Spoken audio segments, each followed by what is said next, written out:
Hello everybody, all you beautiful people, welcome back to my YouTube channel and let's get into it. Boom! Let's talk Black Panther Wakanda Forever.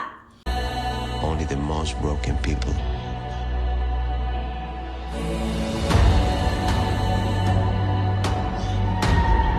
can be great leaders.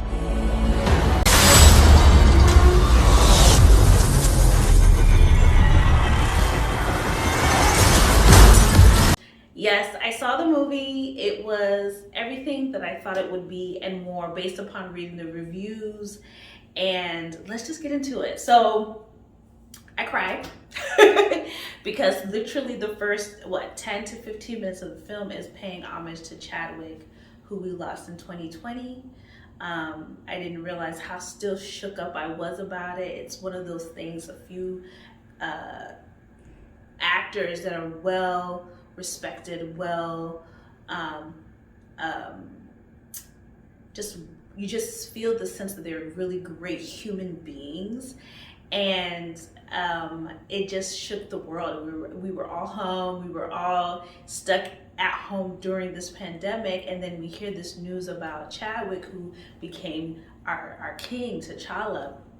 And it really tore some people up, and I was one of those people. And so definitely to have that celebration of who he was in the first 10 to 15 minutes of the film was touching and beautiful, and it was a great way to say goodbye, because we won't be able to see him again on the silver screen.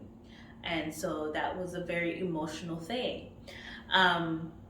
And I respect the way that Ryan Coogler took the helm to deal with this theme of grief and how he weaved it into the story of the sequel.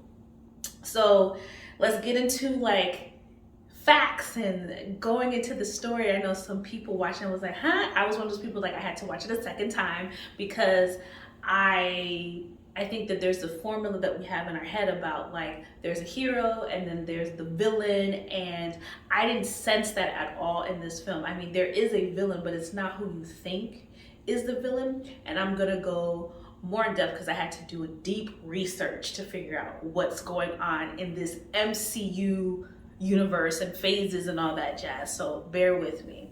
So a little history about Black Panther and the film in itself is that it's about 24 years in development, meaning that the idea was put out about 24 years ago and no studio had really wanted to go forward with it.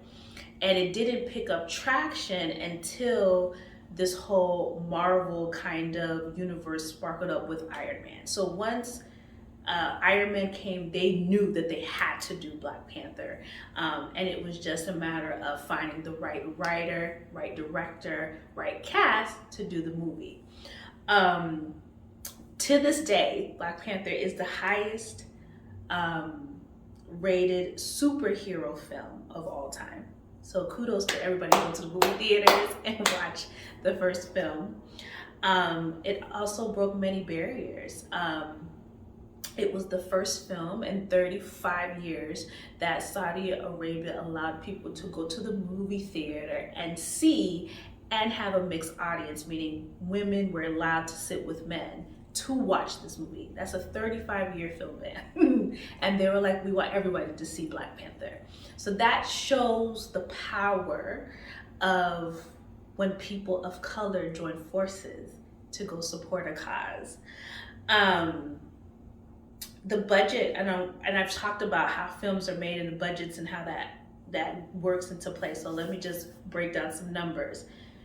The film took about, budget-wise, $200 million. To this date, the first film has grossed 1.3 and counting billion dollars. So they've got their return and then some. Wakanda Forever, the sequel, took about a little bit more to make, 250 million, but in a month's time, it's already about at 700 million. So it is going to probably surpass the first film's goal of 1.3 billion and then some. And I think the reason why is, we're going to go into it, the story of it. So here is the story of Shuri, Queen Ramonda, Okoye. Everyone in Wakanda has to get over, or is not getting over, but dealing with the grief of T'Challa being gone. And what does that mean for Wakanda within the country and outside the country? So what was so brilliant about the first film is, and I had to watch Captain America because I forgot that this was happening, was that his dad had stepped away from being Black Panther for a while, and T'Challa was actually Black Panther before he becomes king. And it's not until he does the ritual where he does the challenge with M'Baku that he officially becomes king of Wakanda. So with that being said, it gave T'Challa an opportunity to go in the outside world and investigate and figure out what's going on, which goes into the story. So vibranium is this resource that is in Wakanda that the outside world wants. And when we say the outside world, there's a scene where Queen Ramonda walks into the UN, and they specifically show two countries, the US, which is interestingly enough, they call it États-Unis, French, and then and France. So these are two countries that were, if we look historically, the France helped America gain its independence by sending soldiers and financing from the Brits. So there's a close tie between France and the United States. But there's also the idea that France, US are colonizers in their own right and have colonized different continents. And I'm gonna, bear with me, follow me on this train of thought. So here, the United States is the colonizer of what would be the Americas, North America, South America, and what is the Aztec or Mayan people. This creates the thread for the storyline of Neymar and the Kalukan. We know how many countries have colonized Africa. We've seen it. We know it's the Dutch, it's the French, it's the Brits. A lot of the European countries, it's Spaniards. Everybody has colonized Africa.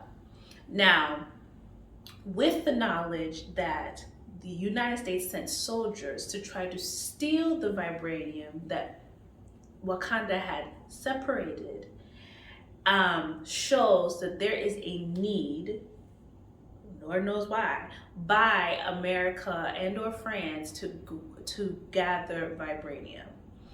This is really where we have to look at who's the real villain of the story, which is not necessarily happening in this particular film, but in the whole MCU universe.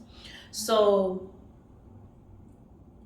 the best way to say it is like when there were the rings and Thanos, and it was the urgency for them to make sure that he does not get all the rings because he made the snap. And remember, in that snap, I believe in Infinity War, we lost T'Challa and we lost Shuri during that snap. And it's not until the snap was reversed that everybody comes back, right? So there's a period of time where Wakanda did not have their warrior to protect them, and there could have been a little kerfuffle in that as well. So it's kind of like the ripple effects. And when we go into the movie and we see that America, yet again, is trying to get the vibranium secretly by doing these secret missions, and they find vibranium in the water, it causes this upward excitement. They automatically was like, it's the Wakandans, they're attacking us, because there's an automatic attack. And then we find these blue people jumping out of the water and they're fighting them and they're destroying everything. And that's how we get introduced to Namor, if we really want to be accurate, and the I can't say that name, sorry. The Kahulakan.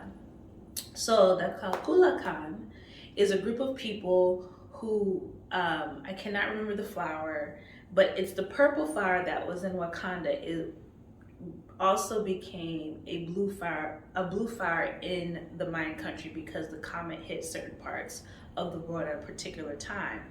And so when we follow the storyline of Namor and why he is who he is and what made him who he is, remember, his mother was, I love the way in the film, they're like, the colonizers came and they gave them all these diseases. And the village had to get away from that. And so they drunk this serum, which turned them into this blue different, I don't want to say different race, but they become these people that have to live underwater. And as a result, you find out they need the oxygen from water. This is why they have to stay underwater. But I'm assuming because Namor was in his mother's womb as she drank this substance, he can be outside of water, but not for too long. And so with this responsibility of knowing what vibranium does and what would happen if the outside world, which is the colonizers, États-Unis, France and the United States, it could be the destruction of the whole planet. It's like Megatron. I love going back to Transformers because I think it was one of my favorite cartoons as a kid. But like, it's like Megatron getting control of the Earth and using the Earth to supply all the Transformers that he wants to bring and use the planet as his resource. So in essence, now it's become the responsibility of Wakanda with the joined forces of the Kolokan to prevent the rest of the world from having access to the vibranium, which if we continue watching the film, we figure out who this person is. Val, who's the head of the CIA, who is Ross's ex-wife. She's like, I dream of having that power. Like, man, so you're trying to just erase the whole world. Okay. You don't understand what this means. And I think it was such a beautifully written story to know that here is people of color, one on land, one underwater. They have this responsibility. They know the resources they have. They know what they can do with it. And they know that people outside of this knowledge will use it for evil. And their responsibility is to prevent that from happening. And in the midst of that, we have the Wakanda dealing with grief and the loss of T'Challa, and then the loss of Queen Ramonda, played by Angela Bassett, and what this does and how this drives Shuri forward, and her being all science and not wanting to connect to the stories of old and the ancestral background of her people. She has no other choice.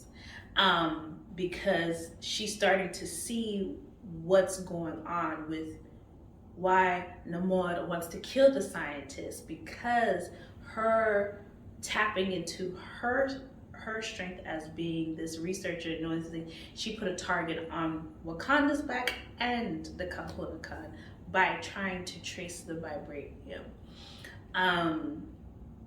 which I think is a great thing. And so all the other great things about the film. Costumes were great. Ruth Carter, you did it again, ma'am. You did it again. We love you for it. We love you for it. We love the empowerment of the women. We love the way the women have taken on that responsibility of coming forward because T'Challa's not there. And even in the first film with Chadwick in it, he always surrounded himself with the women because they were his equals. Like, they matched him in wit, they matched him in strength and in smarts. And so that was the beauty of Black Panther. And another theme that I really want to touch on with Black Panther is Black masculinity and what that means in society and in television and film. And I think what's the beauty of this film and the trajectory that Ryan Coogler is going with both films is that yes, we're going to deal with grief and the relationship of father and son and what that entails, and relationship with mother and son and what that entails, and the responsibility of a man with his people, outside of his people and his family and his friends, and that responsibility that he has to carry, and that role and how he walks in it, and the decisions he makes based upon that, carries and is threaded through this. I think what's so great about Wakanda Forever is that even though Chadwick physically as an actor is not in it, his presence is still all over, which is, I feel like the only other project that I've seen has done something that well with holding the essence of a particular person is Cobra Kai on Netflix. That show does a great way of referencing Mr. Miyagi and his presence with Daniel's son, and that whole, wax on, wax off, and the training that he had with him when he was under his tutelage. And so the colors, the vibrancy of the film is always great. But I kind of want to go back into the story because now we're getting into the ending and that scene in the middle of the credits where we find out that Nakia has been hiding out in IET, which I think is very clever, Mr. Coogler, very clever.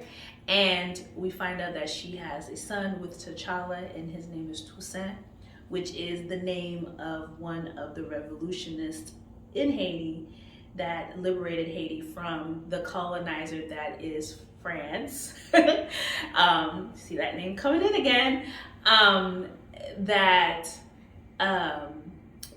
They liberated themselves from slavery in 1804. So this is a leader. This is the name of a leader. So now he has two leadership names, T'Challa and Toussaint. And that history behind that, I thought that was very clever, Mr. Coogler, very clever. And that role and responsibility. And I think a lot of people don't understand why T'Challa and Nakia decided to take him out of Wakanda, and this is where it ties back into the big historical background of the MCU. So in the MCU, originally in the comics, Black Panther actually marries Storm from X-Men, and they have a child. So this is how Stan Lee wrote the comics. And in the comics, their child is not named Toussaint. His name is T'Challa with something, it's like a different name, middle name. But he's actually brought in through the multiverse. And if that sounds kind of like, wait, multiverse? Yes, I think everybody's starting to kind of get a whiff of what's going on with the MCU, because Ant-Man, I think, just put out a trailer where we see Jonathan Majors is this particular character and he's blue and he's in the multiverse. So there's apparently he's going to be as big as Thanos was as a villain. I think inevitably, is what they're doing. I don't know. No one knows what MCU and Marvel's doing. They always change up their things because they're very under wraps organization and they don't want people to know what's going on. But according to the comics, Val, who's the CIA head, the ex-wife of Ross, she's building her own kind of Suicide Squad, and they're called the Thunderbolts. So that's like certain characters that have been sprinkled throughout MCU films now, like Bucky's supposed to be in it, which if we remember, he ends up being in Wakanda, where they give him an arm made out of vibranium and they call him the White Wolf. She might kind of use that to her advantage to try to sneak this group of people into Wakanda to break down their defenses, inevitably when they try to do this war to get the vibranium. If you see what I'm saying. It's a lot, I know, it's a lot, bear with, but I'm gonna keep going. So, if this is where the MCU is going, then it makes sense for the Kahunakan to come out at this time because they're going to have to be the only ones to join forces with Wakanda to keep the rest of the world out. Now, there could be some kind of internal conflict and kind of like civil wars within Wakanda and within the Kahonakan, because if you remember, Namora's cousin, Namora, she comes to him at the end and she's like, I thought we were supposed to fight these people and wipe them clean. And he's like, it's better to join forces with them because they're not our enemy. They're doing what we're doing and they're protecting their people because the greater risk is outside this plane. And so she might not get that. And so there could be some drama there. And I know that there's been discussion on who is the king of Wakanda. Is it Shuri? Is Shuri the queen, or is it M'Baku? So if you remember what I said earlier, is that whoever is Black Panther doesn't necessarily have to be the ruler of Wakanda. And this seems to be the case right now. It seems that because Shuri did not go and fight M'Baku at the end because she went to, and I have to say that she went to Haiti. Then Haiti, I don't know what was going on with that. I do have to say, it's Haiti. We do not pronounce the H. So Haiti, and that's it.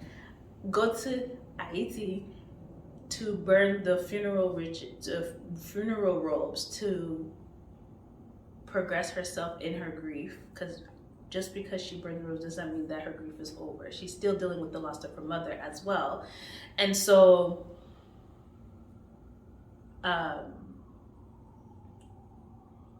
once she does this, she doesn't fight with M'Baku. So this could be that M'Baku is now the ruler of Wakanda in situ, I would say, while Shuri decides whether or not she wants to go that route or she just wants to stick being Black Panther. Now, with the introduction of that mid-credit scene where we find out that she has a nephew and that T'Challa and Nakia wanted to keep him out of Wakanda for his sake, to be away from the burden of being the ruler of this country at such a young age and what that would entail, and the threat that could come upon his life because people would find out that he had a son, all that jazz.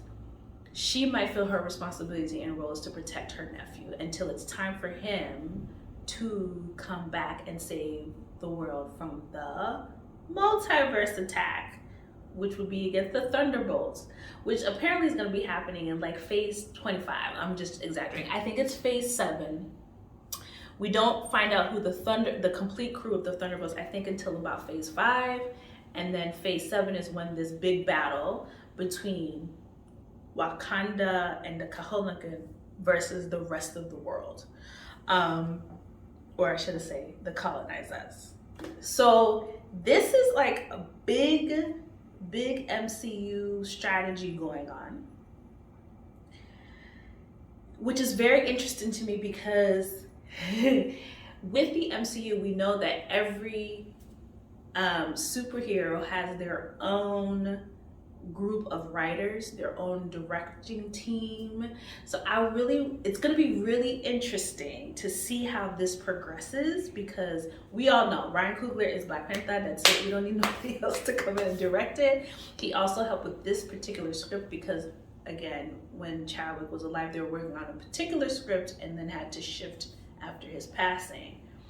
So this is a lot. This is a lot to process. For me, I was sitting there deep diving and figuring out the difference between the comic books and the direction that they're maybe going and what this entail. And it's gonna be interesting. It's gonna be fun. And I love the way Ryan Coogler is directing it and telling the story, because he's not following a particular Hollywood formulaic plan at storytelling. He's actually picking up some themes that a lot of us are familiar with and showing it and describing what it looks like and what it could appear. I mean, that's the reason why we had about 35 to 40 minutes of going into Namora's history and who he was and why he bears this need to be on high alert, because he never knows when the colonizers are going to attack. So he has to build this army. They have to always be on alert. And it's why the Wakandans and this group of people have to be on the alert, because they are getting secretly attacked from the colonizers who wants the resources that they have. Which goes back into, if we want to go back to the Woman King, it's that idea of this is a continent that are of people who don't necessarily have their same skin tone and don't look like you, don't speak the same language as you, but they have resources that you really want and you're willing to kill to get it. And it's not, of course, it's not going to be okay with the people living in this continent. So they have their right to defend their country and their people. So this is interesting. I want to see where this is going with the MCU and Marvel. And I just want to say congratulations to the cast, because it must have been so hard to continue this story, knowing that your brother, your son from Miss Angela Bassett, which I'm so sad she's not going to be in it. Maybe she will. They might bring her back for the third one. We'll see. But to bear this loss and to still have to carry the story forward, it must have been really hard. And I remember watching an interview where Miss Bassett said, like, before they started shooting the movie, the directors and producers got them on a plane and they went to South Carolina and they met up with Chadwick's family, and they just spoke to his resting place. And I thought, that's such a beautiful way to enter this journey, because it's not going to be easy. And if anybody has seen the Comic-Con clips, after they showed the trailer for the film, we see, Denai and Lupita and Letitia kind of just hold on to each other and cry, because it was seeing that, and everybody cried when they heard the Rihanna soundtrack, which, sidebar, Ryan Coogler is probably the most cleverest at marketing a film that I have ever seen in the last couple of years, because he did it with the first one. And I don't know if people realize it, but music is what brings everyone together, and music moves people. And he brought Kendrick Lamar, to come do the first soundtrack and do that. And then gets Rihanna to come out of retirement. Let me not say she wasn't in retirement, but from her sabbatical, where she was just like enjoying life, being free to do her thing and focus on her fashion and her beauty line, and was like, I need you to do an album for Black Panther. And she was willing to do it, and she did it. And so that kind of amped up, I think, the excitement for everybody to go watch it, because they're like, oh, Rihanna is out with new music. I'm buying tickets, And that is the brilliance of Ryan Coogler. And if you haven't seen any of his films, please, besides Black Panther, please watch Fruitvale Station, because Fruitvale Station is such a great film, and is the first feature film that I think he did. And it's also with Michael B. Jordan, which, oh my gosh, I forgot to mention. What a great scene with Killmonger and Shuri when she drinks the juice and she thinking she's gonna be able to see her brother or her mom, and she says, Killmonger on the throne. And that interaction between Michael B. Jordan and Letitia was amazing. It was probably the moment where I was like, oh, I wasn't expecting him in the movie, so that was a very well kept. So you can see what I'm saying about Marvel keeping secrets, because hey, I didn't know he was gonna be in this sequel, and to have that scene. And for me, what I saw in it, besides two great actors acting, it was her other big brother coming in, who also lost Chadwick, saying, let me do my part too. And I'm trying so hard not to cry right now, because that was a scene that I was like, whew, because it's a moment where, if we remember from the first film, Killmonger comes back because he lets grief and revenge to consume him. And so he comes back to avenge his father's death. And here, Shuri has that responsibility where she's letting this grief and revenge take over her to avenge her mother's death. And the death of her brother. And so I think that scene is great for that reason. And I appreciate Michael B. Jordan for coming back to do that. I thought that was lovely. And it just also shows, like, there are certain actors and directors, once they form their kind of language with each other and the way they can move and they have this way of communicating, you can tap them and be like, hey, can I just wrote this little scene for you, can you come do it? And they do it. It's why Christopher Nolan uses Michael Caine and Cillian Murphy in every film, because there's this kind of shorthand that they have with each other that like they can get the script and in 3 days they can come do the scene and then go do another project. And I think that's so brilliant. And I love the fact that Michael B. Jordan and Ryan Coogler have that relationship with each other. Now Daniel Kaluuya, I did miss his character, but I understand why he wasn't in it, because he kind of revolted against, Wakanda with Killmonger, so they banished him. But I definitely think he's going to be coming back for the third one, according to the comic books and the MCU, what they're doing. So when this attack happens, this big war, W'Kabi will come back. So Daniel Kaluuya will come back. But overall, the film was excellent. If you haven't seen it, please go watch it. If you don't understand it, watch it again. And if you need further explanation, please like, share, subscribe, and comment, and I will explain more detail. It is a lot. I know this is probably like, you're probably like, wait a minute, actually went all over the place. But it feels like that because of what I've discovered about the MCU and Marvel, what they're trying to do with the story. It's a lot that they're trying to let us in on without letting us in on, if that makes sense. It's a lot. And so with this type of story, it's a really great responsibility of keeping everything under wraps, because you don't want to reveal too much too soon, because as an audience, we want to be shocked and surprised and go through all those emotions like I did, because I probably cried 3 or 4 times during the movie because of that. And so I can't wait to see what happens with the third film. I can't wait to see what Ryan Coogler does with his career, because I think so far he hasn't missed. And we gotta keep supporting writers and directors like that put out good content, that takes people of color outside of what society has deemed the appropriate roles, whatever that means, for us, the stereotypical roles that we see them. We want to see ourselves outside of that, because we are a very impactful culture. We are a very impactful people. We are kings and queens of our own right.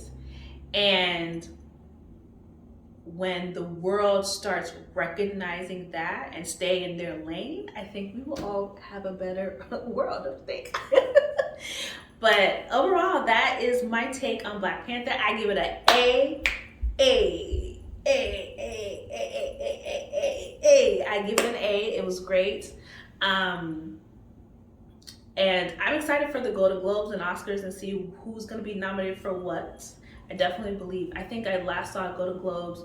Woman King has been nominated. I believe Miss Bassett has also been nominated for Black Panther. So we'll see what the award season's going to bring, because this is like, oh, we're letting comic books get nominated now. So we'll see what happens. And kudos to everybody. I will have part 2 of the interview I did with Vita. So last week coming out next week, but today is my Black Panther review, which I give it a name. Great story, great writing, great cast, costumes fabulous. The storyline's gonna go on for days and days, because Marvel and the MCU and all the Russo brothers and all what they're doing. So be patient, everyone, because this is not the end of Black Panther. It's just really still the kind of like introduction to what's going on with the whole Marvel thing. So when people are like, what happened to the Avengers? Why weren't they at there? It's a whole situation. It's just leave it alone. They didn't even need to be part of this. This had nothing to do with them. This is definitely about setting ourselves up for this big war that's supposed to happen in phase infinity, because I feel like it's going to be